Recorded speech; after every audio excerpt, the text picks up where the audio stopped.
Greta Iren, kakak Laura Anna menutup pintu perdamaian dengan Gaga Muhammad. Ia mempertanyakan keberadaan Gaga Muhammad 2 tahun lalu. Proses hukum terkait kecelakaan yang menimpa selebgram Laura Anna masih terus bergulir. Pengadilan Negeri Jakarta Timur menggelar sidang dengan terdakwa Gaga Muhammad pada Kamis, tanggal 23 Desember tahun 2021.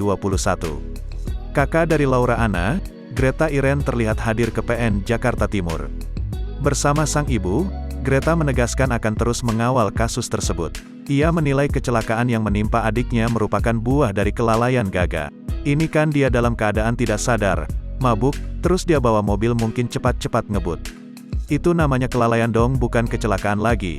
Memang dianya cari celaka dong, ungkap Greta seperti dikutip tribunstyle.com dari YouTube KH Infotainment, Jumat tanggal 24 Desember tahun 2021.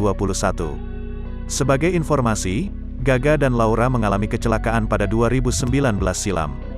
Akibat kecelakaan itu, Laura menjadi lumpuh akibat cedera saraf tulang belakang atau spinal cord injury. Gaga pun dinilai tidak bertanggung jawab secara sungguh-sungguh. Laura akhirnya melaporkan Gaga ke polisi. Di tengah perjuangan sembuh dari kelumpuhan dan meminta keadilan terkait kasus kecelakaan, Laura meninggal dunia. Ia menghembuskan napas terakhir pada Rabu, tanggal 15 Desember tahun 2021. Kini Greta bertekad melanjutkan perjuangan adiknya untuk mendapatkan keadilan. Kita udah kasih waktu 2 tahun buat dia ke rumah untuk ini itu, dia enggak datang. Ya udah kita lewat jalur hukum, enggak usah silaturahmi lagi, buat apa juga, lanjutnya. Greta pun sudah menutup pintu damai dengan Gaga. Ia balik mempertanyakan keberadaan Gaga sejak 2 tahun lalu. Kayaknya enggak mungkin sih setelah begini udah merenggut nyawa adik saya dan dia masih minta damai.